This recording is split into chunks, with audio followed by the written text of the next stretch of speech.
नमस्कार विद्यार्थी मित्रांनो, मी केदार बिरजे. आपलं IITians अकॅडमीच्या सरळ सेवेच्या या चॅनलवरती आपलं सहर्ष स्वागत आहे. बघा, छत्रपती संभाजीनगरची महानगरपालिकेची भरतीची जाहिरात आलेली आहे.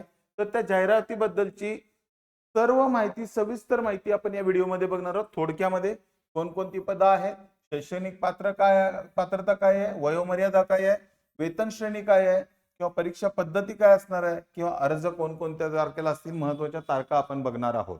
ठीक आहे.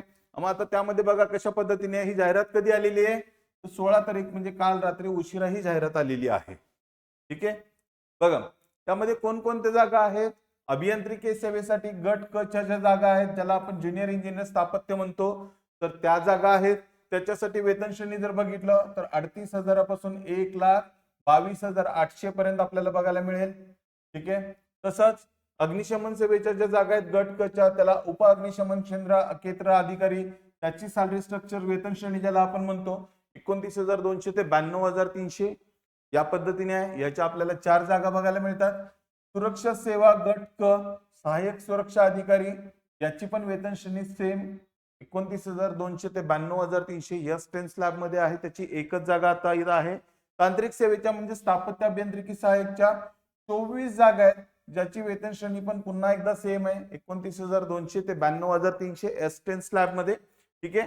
सार्वजनिक आरोग्य सेवा गट क जी जागा आहे त्यासाठी स्वच्छता निरीक्षक नावाचं पद असणार आहे, ज्याला सेम S10 चा वेतन श्रेणी आहे, ज्याच्या 12 जागा आहेत.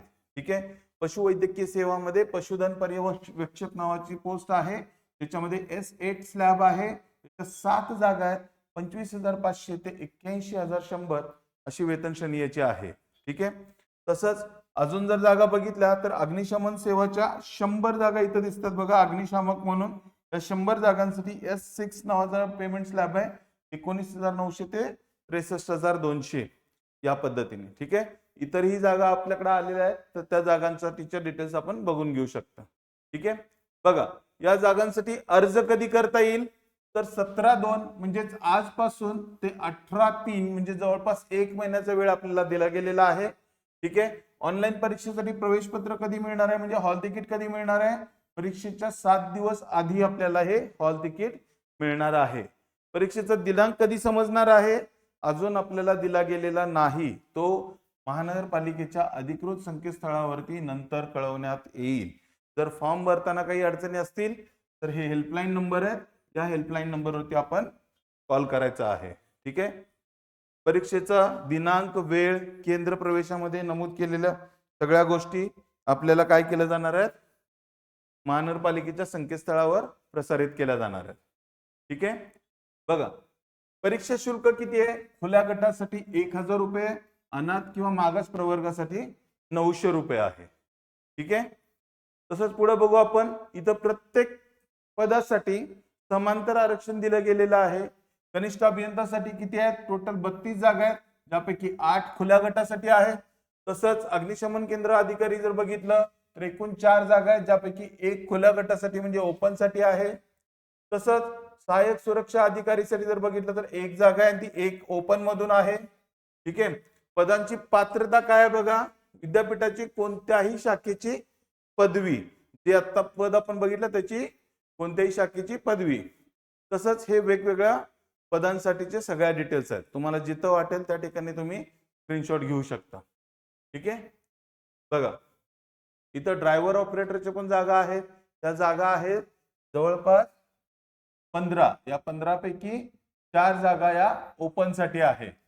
ठीक आहे. इथं चालक किंवा यंत्रचालक म्हणजे ड्रायव्हर आणि ऑपरेटर अशा पद्धतीची ही पोस्ट असणार आहे. ठीक आहे.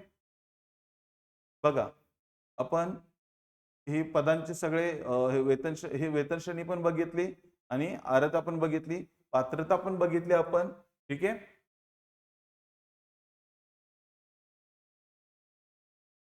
इथं कागदपत्र बघा, अर्जदाराची माहिती बरोबर असल्याचे घोषणापत्र, त्यानंतर शैक्षणिक अर्हतेबाबतची कागदपत्र म्हणजे आपले एज्युकेशनल सर्टिफिकेट सोबत असणं गरजेचं आहे, वयाचा पुरावा असणं गरजेचं आहे, आर्थिकदृष्ट्या दुर्बल घटकात असेल तर त्याचा पुरावा असणं गरजेचं आहे, राखीव प्रवर्गातून निवड झालेल्या उमेदवाराचे संबंधित प्रवर्गाचे जातपत्र असणं गरजेचं आहे. ठीक आहे.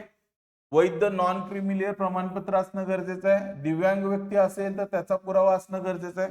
म्हणजेच आपण ज्या प्रवर्गामधून किंवा ज्या रिझर्वेशन साठी अर्ज करणार आहोत त्याच्याशी रिलेटेड इन्फॉर्मेशन आपल्याला इथं असणं गरजेचं आहे. विवाहित महिलांसाठी महत्वाचा मुद्दा तो म्हणजे विवाहित स्त्रियांच्या नावात बदल झाला असेल तर बदल झाल्याबाबतचा पुरावा म्हणजे गॅझेट असणं गरजेचं आहे. ठीक आहे.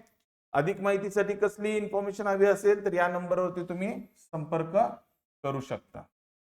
ठीक आहे. धन्यवाद मित्रांनो.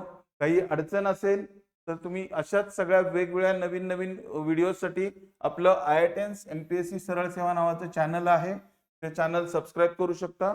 त्यामध्ये तुम्हाला रेग्युलर असे अपडेट्स मिळत जातील. आपलं जे टेलिग्राम चॅनल आहे त्या टेलिग्राम चॅनलला तुम्ही जॉईन होऊ शकता. डायरेक्ट हा QR कोड जरी तुम्ही स्कॅन केला तरी सुद्धा तुम्ही डायरेक्टली टेलिग्राम चॅनलला जॉईन होऊ शकता. ठीक आहे. धन्यवाद मित्रांनो. Thank you very much.